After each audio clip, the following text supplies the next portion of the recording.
Welcome back, guys. Today I want to talk about leading up. Conversation I had last week with some young correctional officers, and many of them, when we had an open discussion and we talked about what they were dealing with, what their challenges were, a lot of them went directly to problems with their boss. Now we hear a lot of that these days, and we hear the same thing from people who've been around a while, that the newer generation isn't listening. I think there's a misconception, and it was something that I wasn't good at early on in my career. Had to work at it, had to learn some skills so that I could get through it. But I had some bosses very early who were hard to work with, and I had to learn some certain skills. I had to learn how to make things happen, whether or not I liked it or whether or not it was what I wanted. The work still needs to happen. So today I'm going to talk about the art of managing your boss while still protecting your team, because I think that's the job of a leader, is it not? You know, every correctional leader eventually faces a moment when the order coming down the chain doesn't feel right, doesn't sit right, doesn't seem right.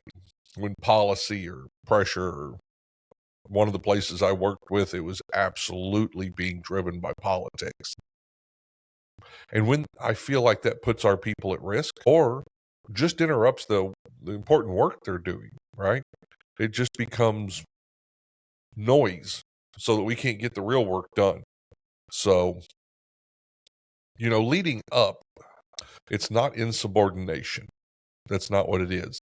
Leading up is making things happen despite what's going on with egos, and we'll definitely get in more into that. It's one of the highest forms of leadership. We talk about leading your peers. We talk about being a leader of others, but being able to lead up may be just as important. It's definitely 10 times harder. So how do we manage our boss? How do we influence decisions? What do you do when decisions are being made above your pay grade and you want to have a voice in that? And how do you take care of the people who work for you? So that's the big discussion that I want to have today, the thing I want to talk about. And I think the first thing to do is to take ownership in the relationship that you have with your boss, okay? And what that's going to require out of you is to take your ego and set it to the side for a while. And that's hard for us. It's hard for a lot of us. You may even be dealing with that person's ego, more than likely, which makes it double tough to take your ego and set it to the side, especially in corrections. Sometimes we feel like there's a need for confrontation, like there's this need to assert what's right. Does that make sense? Harry Truman once said that it's amazing what we can accomplish if we don't care who gets the credit. So think about that for a moment, because to me, that's the first step of what you're going to have to do in order to lead your boss. The second step is realize why you're doing it. Are you doing it to be right? Or are you doing it to protect your agency, your shift, those that are counting on you? If you're doing it to take care of those that are counting on you, then it's easier to check your ego. It's easier to not worry about who gets credit. Does that make sense? So take ownership of the relationship. This is a relationship that you're going to have to build. You're going to have to build trust. We're going to talk a little bit about building value, and that's value for you. So one of the reasons that you may be dealing with this, and this is the people I talked to last week, this was one of the conversations we had. So many people are moving up into leadership positions, and they're doing it before they're ready, in my opinion. They don't have this broad knowledge base of experience. They're just being thrown in there because that's the next person. That's the next spot that needs to be filled. Some of these are getting thrown in there within months. A lot of them are getting thrown in fairly high positions within years. They don't have a broad expanse of knowledge across the industry. When you look at the Department of Justice labor statistics, right, and you look up correctional officers, which I'm going to go off here just for a second, I have no idea why the Department of Labor Statistics lists correctional officers as correctional officers and bailiffs. Those two, I don't think they understand that those two jobs are two totally different jobs, but we're all listed together. We're listed as correctional officers and bailiffs. So the reason we've got to talk about this and the reason we've got to deal with the fact that we have these inexperienced leaders, we have these leaders coming in who don't have this breadth of knowledge, is because they say in the next 10 years that correctional officer positions are going to drop by 7%. There's going to be fewer correctional officer positions. I think some of that may have to do with technology. I think some of that may have to do with the fact we're lowering sentences. We're letting people out earlier, electronic monitoring. I think there's a lot of things that grow into that. But despite that, there are going to be almost 32,000 openings. 32,000 openings a year for the next 10 years for correctional officers. Now, that's showing our retention numbers. We're just cycling through people. And there's a lot of reasons for that. People exiting the labor force for other jobs. It also has to do with people who are retiring who have been in this a long time. Remember, we had a huge corrections boom back in the 80s and early 90s. Well, a lot of those people are at the end of their career. They're retiring. I'm one of them. I did retire already. So that's one of the things. You're going to continue to have this turnover inside our agencies. And with that, you're going to continue to have people not getting 10, 20 years of experience before they move into a leadership position. I had small leadership positions, but I didn't get my lieutenant until I had, I think, 17 years in. Think about that. That's many years, too. That was 4 institutions and 2 agencies before I stepped into that leadership position. Part of that was because I wasn't ready to do that. I enjoyed being a correctional officer. I enjoyed what I did. I enjoyed the teams. I enjoyed that type of stuff. Part of it was it just took longer to get that experience and be looked at as a supervisor by your agency. We didn't have the turnover. So this is still going to keep occurring. So I think the next step in this, and I put out a clip last week about this, very few things that you're going to be asked to do in your career are going to be illegal, immoral, indecent, right? I'm not saying it won't happen. I'm saying it doesn't make up the bulk of what you're asked to do. In those situations, absolutely there's a line. You stand up and you say, I'm not crossing this line. This isn't what we're doing. This goes against my moral fiber. This goes against my ethics. That's a no. But most of the things that we tend to fight about are simply change. They're simply change. And we don't like change. Humans don't like change. So we resist it. And this normally comes about. You're going to have, and I'll walk you through this and you tell me if I'm right or wrong.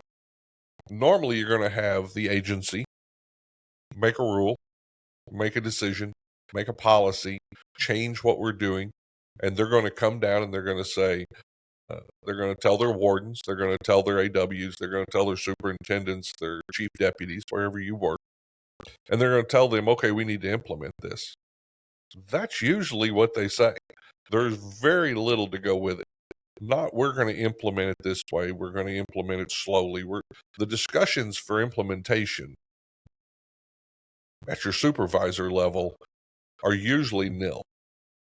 Someone's already decided above you that this is going to happen.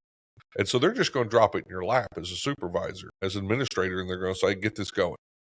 So you've got to come in here and you've got to figure out, and I'm going to use the word to sell, but you got to figure out how to sell this to your people. You got to figure out how to get people on board.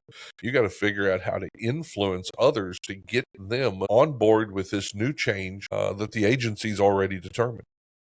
So here's what goes on. It used to go on in my mind. Well, why are they doing this? This is stupid. Why would we need to do this? Things are fine just the way they are. I don't agree with their decision. I don't like what they're doing. I don't think they have good justification for doing this. And you want to know something? You may be right, but that's irrelevant. It's irrelevant whether you're right or wrong unless it's immoral, indecent, or illegal. Other than that, you don't get to decide the decisions at the top. And if you want to, then you need to get your paperwork in, get your stuff together, and move up the chain. But for most of us, we don't get to make those decisions. We don't get to implement change in an agency. That comes from higher up. So what do we do when that comes down? Well, the first thing we do is identify why we don't like it. Number one, we don't like change. Number two, nobody asks you your opinion. Humans feel like they should get their opinion asked a lot more than what they really need to have their opinion asked. And that's an ego thing. Everybody thinks they know how to do the job better than the next person. Everybody thinks that they have the best idea. But guess what? It may not be the best idea. Or it may be the best idea. But the reality is, it's not your place to implement this. It's your place to make it happen. This is what I talked about last week. I take change and I reframe it. I reframe it into a challenge, right? Because that gets the ego out of it. That gets the fight out of it for me. And my challenge almost always becomes, how can I take what's happening? How can I take what they're putting in place? And how can I make it better for the people that work for me, the people that work around me, and the agency? How can I make that better? And when I reframe that into that challenge, I get rid of my ego. I get rid of my need to be heard. So I think that's the first step when you're dealing with what we would call bad bosses, is to reframe and think about the decisions and think about our place in the decision-making process here. Now, why do I talk about all that? That's not necessarily a bad boss, is it? Just because we don't like the rules, just because it's changed, doesn't make it a bad boss. So let's talk about some bad bosses. A lot of us feel like micromanagers. I don't like being micromanaged. I know how to do my job. Okay. But you can't change the person who's doing it. You can't change your boss. So you've got two choices here. Your choice is either to be affected, to be angry, to have more stress on you, to take that stuff home because you don't like it, or you can do the same thing that you do with the change in policies, in agency. And you can grab a hold of this, look at it as a challenge.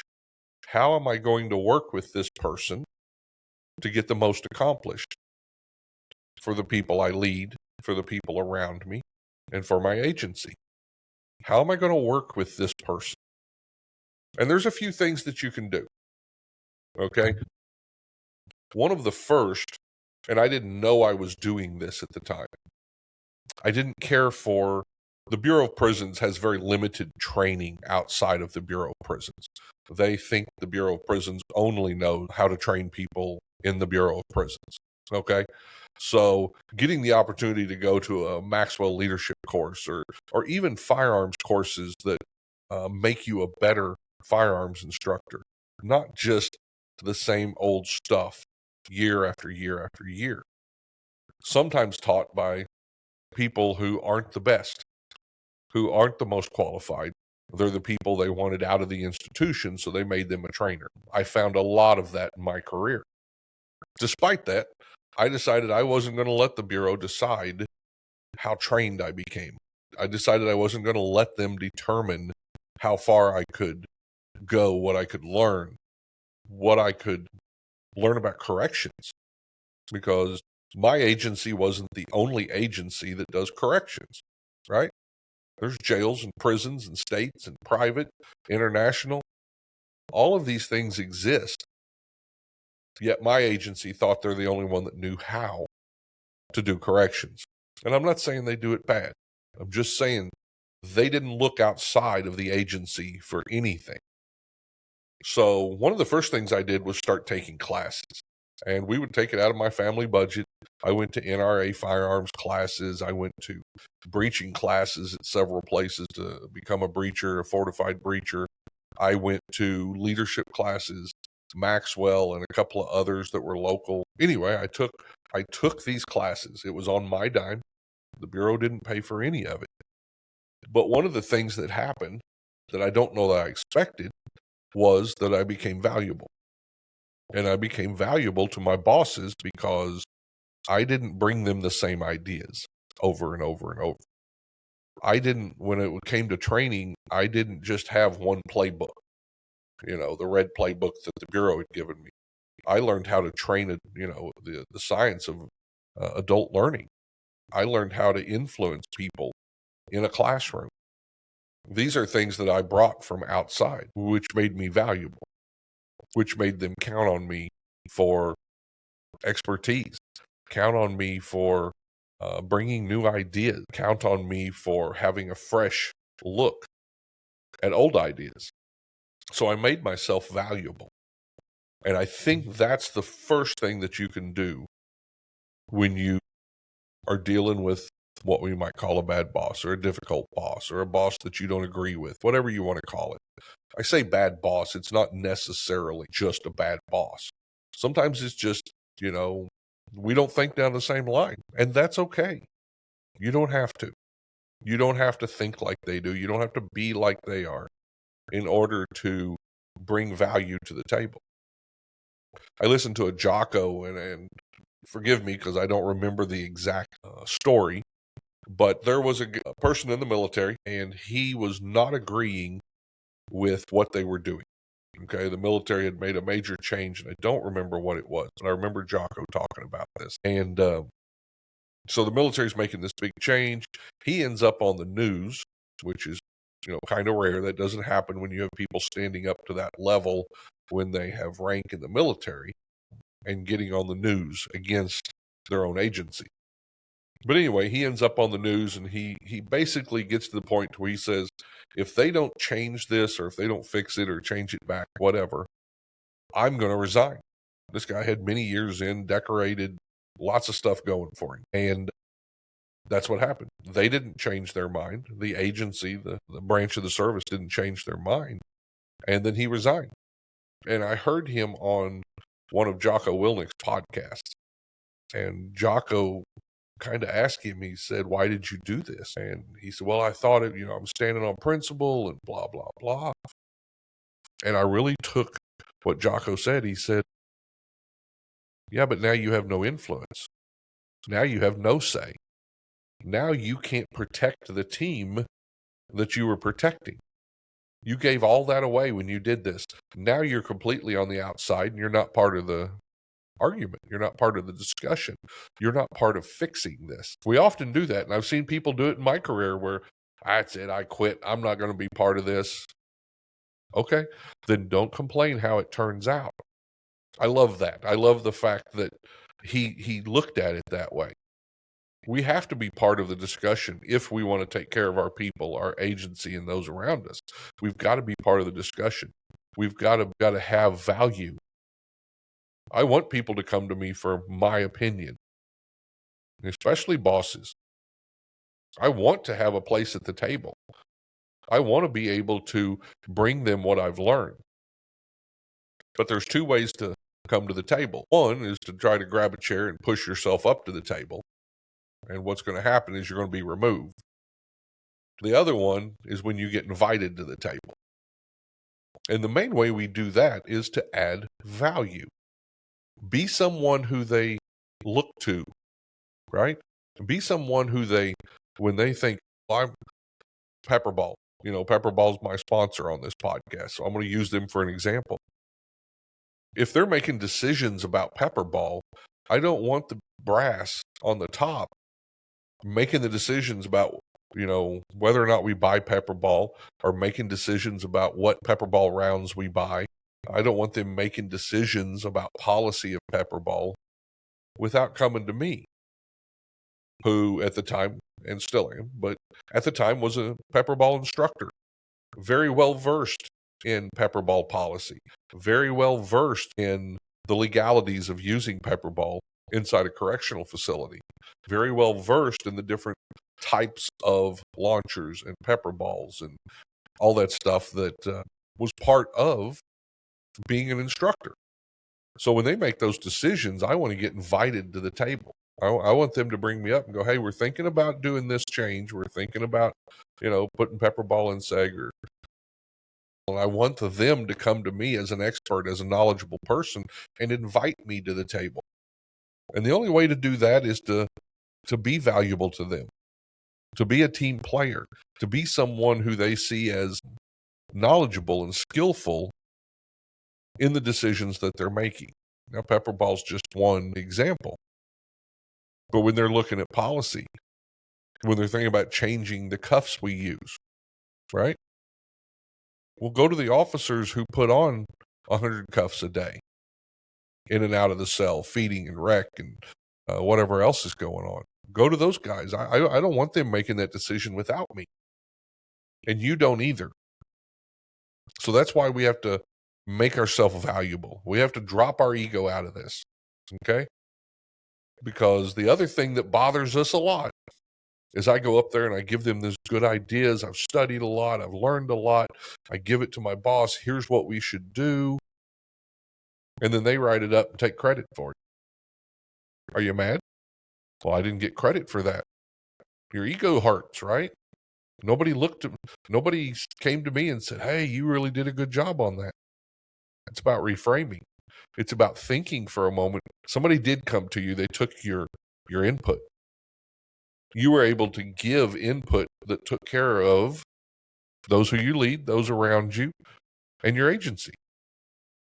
That's what matters, not your little fragile ego. Ego causes more problems for us than about anything. The other thing I'm going to say that makes you valuable to a boss is to speak the truth. Be ethical. Now, one of the things that we have in corrections, we call it candor. I speak in a way that is honest, right? I say what I mean. I say what happened without unflinchingly. Candor is knowing when to say something and how to say it. It's not just saying what you want to say. We tend to be very blunt. It's one of the things in my writing that I had to work on, because when I wrote my books, I had to take out institutional language and blunt language. Now, my last book does have a warning in the front that there are graphic depictions in there. I was honest.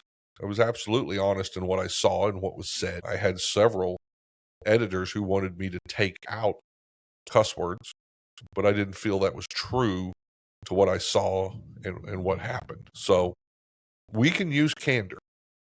We can speak the truth, but be careful how you do it.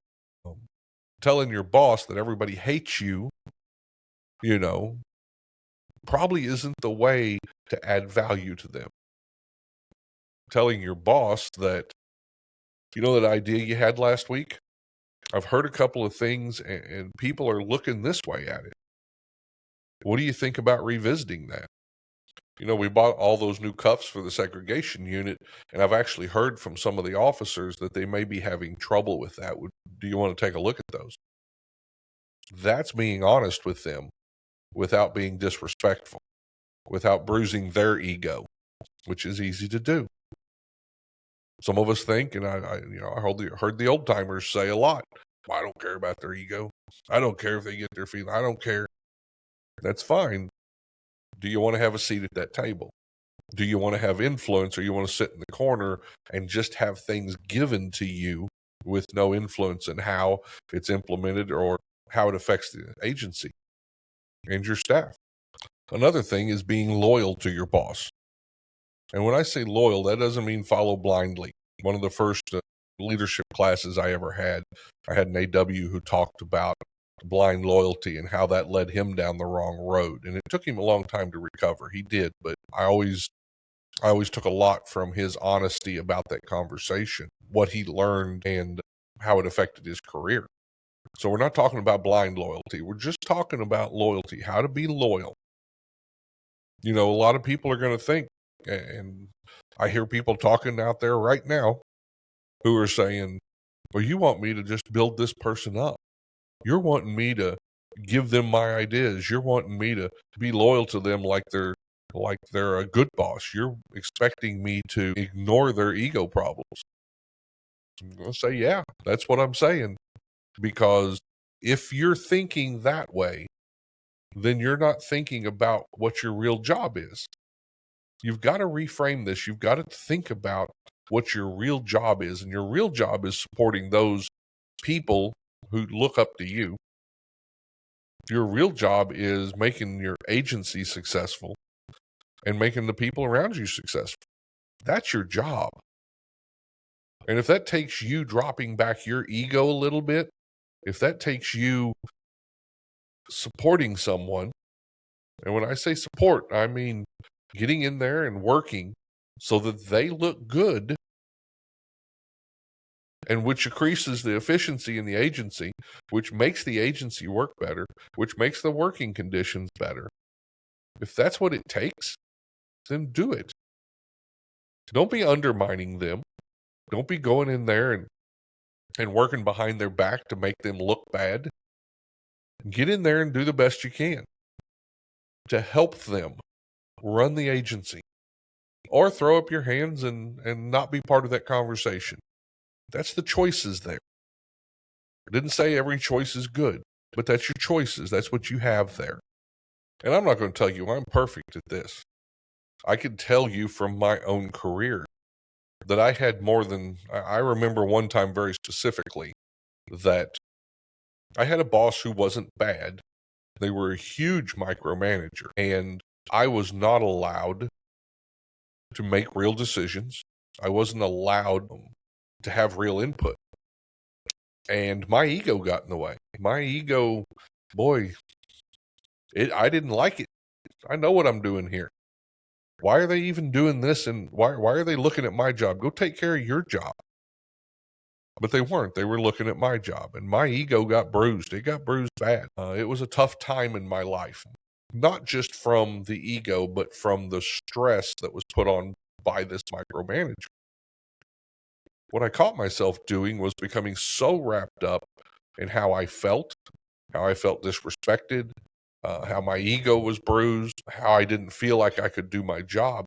I got so caught up in this that I started feeling sorry for myself. And it took a friend of mine to kind of give me a shake and look and see I was ignoring the people I'm supposed to lead. I didn't feel like I was getting leadership. Well, guess what they didn't feel like? They didn't feel like they were getting leadership. And so that changed my thoughts on a lot of things. I had to back up. I had to become a better leader.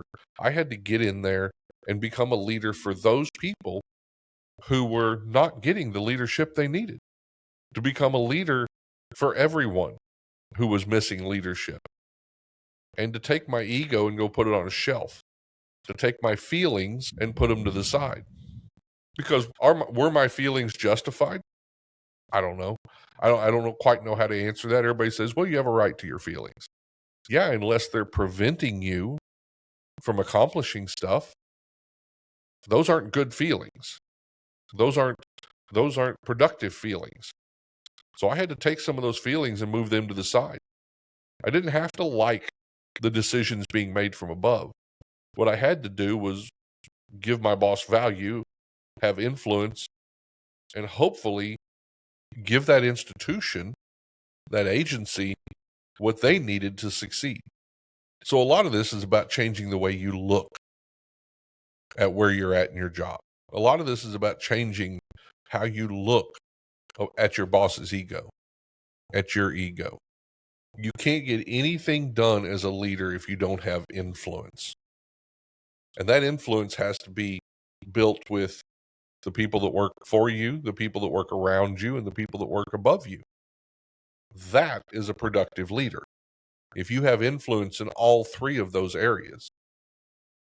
If you're missing influence in any of those three areas, you're not as productive. If you have influence for those around you because you're always nice to them and you don't make hard decisions, and they look at you that way, but that causes you not to have influence to those above you, then how do you protect those around you that work for you? If you don't have influence up the chain, think about little stuff. What if they need something? What if they want promotion? Shouldn't you have influence on up the chain with who gets promoted? How much does that affect your work? Who gets promoted affects your work about as much as anything. Who gets put in important positions, like a training officer, one of the most important positions in your agency. It sets your culture. It sets the culture for your agency. They get a hold of those people when they're brand new. Don't I want to be able to influence who my best officers are? Of course I do. So, hope that made sense. Hope the rain's not too loud. I went ahead and recorded through some of this, but you may hear that in the background. There's a little bit of lightning. This is going to be fun. Probably in a couple of weeks, I'll sit down.